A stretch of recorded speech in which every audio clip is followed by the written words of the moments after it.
Halo, kamu sedang mendengarkan Kilas Kabar Nusantara. Podcast persembahan KG Radio Network menyajikan berita harian yang mengangkat keunikan dari berbagai wilayah Indonesia. Pesta Rakyat Simpedes hadir kembali. Kunjungilah beragam kemeriahan dari tanggal 5 sampai 7 Agustus 2022 di Lapangan Galuh Mas, Kota Karawang. Dimeriahkan oleh Slang, Dewa 19 Fit Firza, Ungu, Via Valen, Inul, Nela Karisma, The Massive, Kotak, dan Kangen Band. Akan ada door prize motor, bazar UMKM dan kuliner, cek kesehatan gratis, dan masih banyak lagi. Datang dan rasakan keseruannya di Pesta Rakyat Simpedes 2022.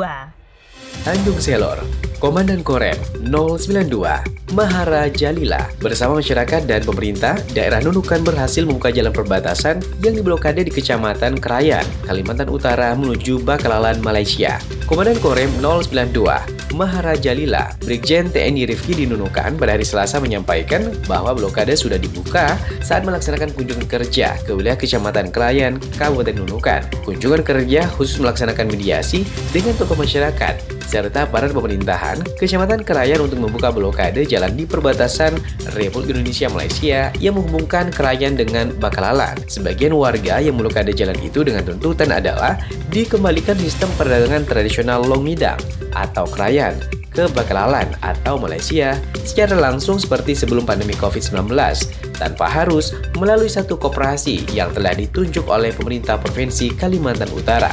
Dan RIM 092 bersama rombongan menuju kantor Camat Krayan Induk untuk bersilaturahmi dengan aparat kecamatan dan masyarakat Krayan. Blokade tersebut pada akhirnya merugikan warga mengingat terhambat pasokan bahan pokok penting untuk Krayan yang selama ini memiliki ketergantungan dengan Malaysia. Dan RIM menyatakan bahwa jalan-jalan ini merupakan sarana umum yang dibuat pemerintah untuk menghubungkan Republik Indonesia dengan Malaysia. Seluruh masyarakat untuk bersama-sama menjaga dan merawat jalan lintas di perbatasan. Sebagai bentuk dukungan terhadap Geopark Maros Pangkep agar masuk dalam UNESCO Global Geopark, PT PLN Unit Pelaksana Pelayanan Pelanggan atau UP3 Makassar Utara menghadirkan 1 unit perahu listrik ramah lingkungan. Fasilitas itu bisa digunakan para pengunjung untuk berkeliling di lokasi wisata Kars Ramang-Ramang, Kabupaten Maros.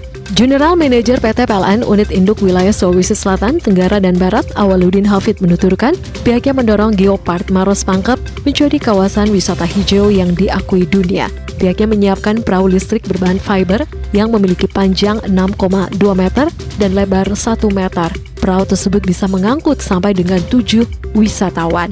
Guna memudahkan pengisian ulang baterai perahu listrik, PLN juga menyediakan stasiun pengisian listrik umum atau SPLU dengan kapasitas 7.700 volt ampere di Jembatan Dermaga 2, Ramang-Ramang. Sementara Bupati Kabupaten Maros, AS Haider Syam, turut mengapresiasi langkah PLN yang menghadirkan perahu listrik di salah satu wisata unggulan Sulsel. Ia mengakui perahu listrik punya banyak keunggulan, di antaranya suara yang senyap, sehingga pengunjung dapat lebih nyaman berwisata. Pihaknya optimis melalui sinergi dengan stakeholder ke depan, Ramang-Ramang bisa menjadi kawasan green tourism. Dinas Kesehatan Provinsi Sulawesi Utara mulai menyuntikkan vaksin booster kedua atau dosis keempat bagi tenaga kesehatan di Kota Manado. Penyuntikan perdana dipusatkan di kantor Dinas Kesehatan Daerah Sulut, berlokasi di Jalan 17 Agustus, Kota Manado. Adapun tenaga kesehatan yang menerima suntikan merupakan sumber daya manusia kesehatan yang sebelumnya telah menerima vaksin booster pertama minimal 6 bulan sebelumnya. Kepala Seksi Surveillance dan Imunisasi Dinas Kesehatan Daerah Sulawesi Utara, Mary Pasorong, mengatakan, nakes yang berhak menerima vaksin dosis 4 akan mendapat notifikasi di aplikasi Peduli Lindungi yang menyatakan nakes tersebut sudah layak mendapat vaksin booster kedua.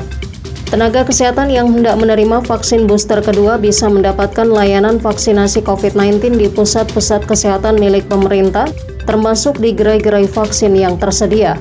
Data Dinas Kesehatan Provinsi Sulut, sebanyak 21.782 tenaga kesehatan yang menjadi sasaran vaksin booster keempat di 15 kabupaten kota se-Sulawesi Utara. Vaksin dosis keempat bagi tenaga kesehatan diharapkan bisa membantu menciptakan kekebalan tubuh nakes sebagai garda terdepan dalam penanggulangan COVID-19.